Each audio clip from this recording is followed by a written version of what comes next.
नमस्कार। State update में आपका स्वागत है। मेरे साथ है हमारे साथी मित्र डॉक्टर शिशिर उपाध्याय, वरिष्ठ पत्रकार, जिन्हें राजनीति की नब्ज टटोलना और उसमें से अर्थ निकालने की एक विशेष प्रकार की सिद्धहस्ता हासिल है। तो आज हम चर्चा कर रहे हैं पोस्टर वार के बारे में। अभी हमने देखा है कि मध्य प्रदेश में कमलनाथ के विरुद्ध कुछ पोस्टर लगे जिसमें कि कोई अच्छे शब्दों का प्रयोग उन पोस्टरों में नहीं किया गया। कपटनाथ आदि इत्यादि प्रकार के, अब उनकी विवेचना करना या उनके बारे में बोलना अच्छा नहीं लगता है। उसी के तत्काल बाद फिर बीजेपी के विरुद्ध भी पोस्टर लगे, शिवराज के विरुद्ध पोस्टर लगे, मुख्यमंत्री के विरुद्ध पोस्टर लगे। उसमें उन्होंने जो अपने कार्यकाल में, लंबे कार्यकाल में जो घोटाले उनके समय में हुए हैं, अब वो किए उन्होंने या नहीं ये अलग विषय है, लेकिन जो घोटाले हुए हैं उनको सामने लेते हुए दूसरा पोस्टर लगा। अब जो एफआईआर होना चाहिए दोनों तरफ से, उसमें कई प्रकार की भ्रांतियां आ रही हैं। कांग्रेस की एफआईआर नहीं हुई है। क्यों नहीं हुई है? या तो उन्होंने लिखा ही नहीं है या उनकी एफआईआर लिखी नहीं गई है। लेकिन बीजेपी ने जरूर एफआईआर की है। अब वो एफआईआर हो गई है अथवा नहीं, यह भी अभी वास्तविकता ज्ञात नहीं है। मैं इस बारे में डॉक्टर शिशिर उपाध्याय से मैं चाहूँगा कि वे इस घटना को किस दृष्टि से देखते हैं। बिल्कुल, नमस्कार सर। चूँकि स्टेट अपडेट की कोशिश तथ्यों से जुड़ी हुई खबरों को दर्शकों तक पहुंचाना है और ये बहुत अच्छा प्रयास है। हम जिस तरीके से आपने अभी चर्चा की, देखिए राजनीतिक दल हैं, चुनाव सामने हैं, कुछ ना कुछ करेंगे एक दूसरे पर, लेकिन ये जनता भी जानती है कि मध्य प्रदेश में 15 महीने मध्य प्रदेश में कमलनाथ जी की सरकार थी, और अगर वो कहते हैं कि बहुत भ्रष्टाचार हुआ है तो कमलनाथ जी ने क्या किया उस 15 महीने में? क्यों नहीं उनके खिलाफ 15 महीने में इन्होंने विधानसभा में सारे पुराने घोटालों पर, जिन पर ये सत्ता में आए थे, जिन मुद्दों को उठाकर ये सत्ता में आए थे, उन्हीं मुद्दों पर विधानसभा में क्लीन चिट दे दी थी कि नहीं, ऐसा कोई घोटाला नहीं हुआ है। दूसरी बात, भारतीय जनता पार्टी जो आरोप लगा रही है कि इन्होंने भ्रष्टाचार किया है, मंत्रालय भ्रष्टाचार का अड्डा बना था, तो भारतीय जनता पार्टी लगभग 3 साल से ज़्यादा समय से सत्ता में है। क्यों नहीं कमलनाथ के खिलाफ, कमलनाथ के मंत्रियों के खिलाफ इन्होंने एफआईआर दर्ज कर ली, गिरफ्तारी करी, उनके खिलाफ सिद्ध क्यों नहीं किया? सर, ये सब एक थाली के चट्टे बट्टे नजर आते हैं, जनता को भ्रमित करते हैं, जनता को धोखा देते हैं। ये सारे के सारे, जब कांग्रेस पीसी शर्मा वहाँ बैठकर और कांग्रेस के विवेक त्रिपाठी चूनाभट्टी थाने में प्रदर्शन कर रहे थे, हंगामा कर रहे थे, मकसद उनका भारतीय जनता पार्टी के नेताओं पर या कांग्रेस के नेता पर भाजपा, ये मकसद बिल्कुल नहीं है। ये पब्लिक के सामने सिर्फ खबरों में बने रहना उद्देश्य है इनका। ये भ्रष्टाचार हटाना ना तो भाजपा चाहती, ना कांग्रेस चाहती, ना कोई दूसरा राजनीतिक दल चाहता है। सिर्फ जनता को वास्तविक मुद्दों से भटका कर और सिर्फ जनता का ध्यान डाइवर्ट कराना है कि हम जनता के हितैषी हैं, यह कोशिश सिर्फ चल रही है, ये भी चुनाव को देखकर। जी, इसके पहले भी हमने देखा है कि सवाल जवाब का एक सिलसिला चला था। आपको ध्यान होगा कि शिवराज जी जो है वो रोज एक नया सवाल डालते थे कमलनाथ जी के लिए, और कमलनाथ जी उस सवाल का जवाब दें। वो सवाल का जवाब न देकर कमलनाथ जी और कोई उल्टा दूसरा सवाल पूछ लेते थे। ये भी क्या उसी श्रेणी में आता है क्या? बिल्कुल सर, बिल्कुल। ये सब ये दोनों दल जनता की वास्तविक समस्याओं से इतर सिर्फ सवाल पूछने का, ये कमलनाथ जी ने ये सारे सवाल या शिवराज जी ने ये सारे सवाल सत्ता में रहते सवाल पूछने की जगह एफआईआर करें ना। सवाल पूछने की जगह आप कह रहे हैं कि भ्रष्टाचार बहुत हुआ है 15 महीने में मंत्रालय में, तो क्यों नहीं एफआईआर करी? क्यों तबादलों में, अगर किसी ने, आपकी सरकार है, आप कर सकते थे। यही स्थिति कमलनाथ जी जो आरोप लगाते थे, तो कमलनाथ जी को किसने रोका था? कमलनाथ जी की सरकार में क्लीन चिट दी है हर मामले में। और शिवराज सिंह चौहान जी व्यवहारिक हैं। शिवराज सिंह चौहान अगर विनम्र माना जाता है, तो शिवराज सिंह चौहान ने अगर आपको बख्श दिया तो आपने क्यों बख्शा?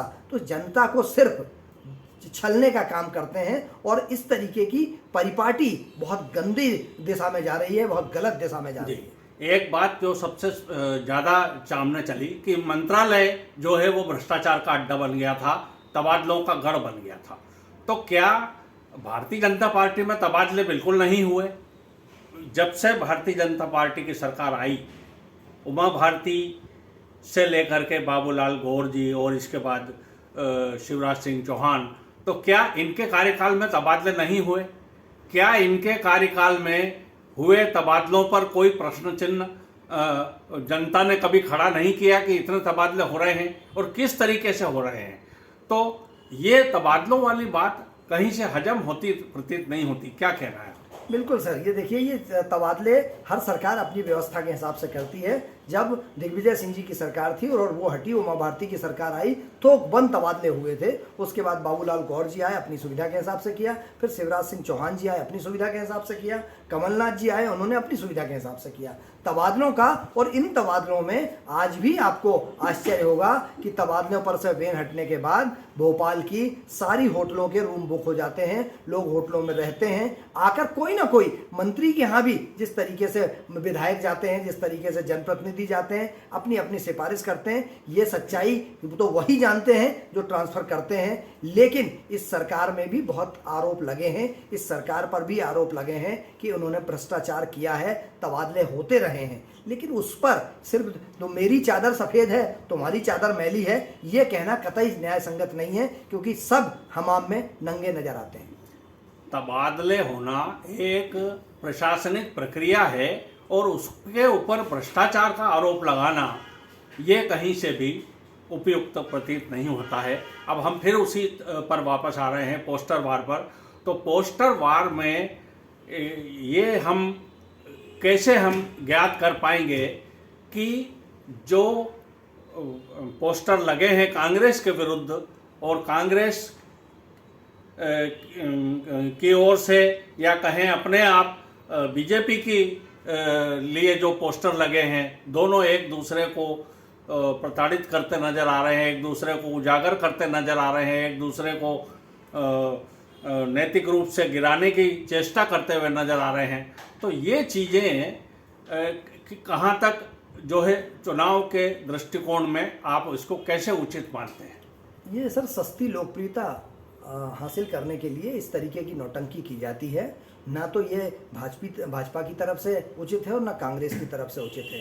इसके पहले भी आपको याद होगा, इसके पहले जब 2008 के चुनाव हुए थे, उसके बाद 2013 के चुनाव हुए, फिर 2018 के चुनाव हुए। आपको याद होगा कि इतने गंदे आरोप लगाए थे शिवराज जी पर, कमलनाथ जी पर, ज्योतिरादित्य सिंधिया पर, दिग्विजय सिंह जी पर, उमा भारती पर, और इन सब ने एक दूसरे के खिलाफ मानहानि के मुकदमे किए थे। और उसमें भी उस समय पोस्टर और पर्चा बाजी चलती थी। और लेकिन कुछ दिन बाद वो आज भी बहुत सारे मामलों में कोर्ट में जाके समझौता हो जाता है, क्षमा मांग लेते हैं। तो ये चुनावी समय है, चुनाव में किस तरीके से जनता का ध्यान आकर्षित करें, और ये छपने की और जो दिखने की जो इनकी परिपाटी है, वो सिर्फ जनता के बीच में कैसे अपने मुद्दे उठाएं, जनता के बीच में किस तरीके से एक दूसरे को तू ज़्यादा भ्रष्ट है। और अब तो ये बड़ा आश्चर्य होता है सर, ये कहते हैं जब कि नहीं उनकी सरकार में ज़्यादा भ्रष्टाचार था, हमारी सरकार में कम है। तो ये मतलब भ्रष्टाचार तो है जिस तरीके से अभी जो मात्रा उसकी कम है जो, लेकिन ये मापदंड जनता तय करती है और जनता को तय करना चाहिए। और जनता की सुनता कौन है? जनता को ही यह तय करना है और जनता ही यह तय करेगी कि कौन सही है कौन गलत है। ये लेकिन इतना जरूर है कि चुनाव के आते ही जिस प्रकार बरसात में हम देखते हैं कि मेंढकों की टर्राने की आवाज़ शुरू हो जाती है, उसी प्रकार चुनाव आते ही दोनों दल अपने अपने ओर से विपक्ष की दलों को टारगेट करने लग जाते हैं और ये प्रयास करते हैं कि हम इनको कितना जो है वो नीचे डाउन कर सकते हैं, जनता की निगाह में कितना गिरा सकते हैं। जबकि ऐसा नहीं है, एक नागनाथ है तो दूसरे सांपनाथ है। जनता को तय करना है कि वह किसको अच्छा मानती है। इन्हीं शब्दों के साथ ये चर्चा हम समाप्त करते हैं।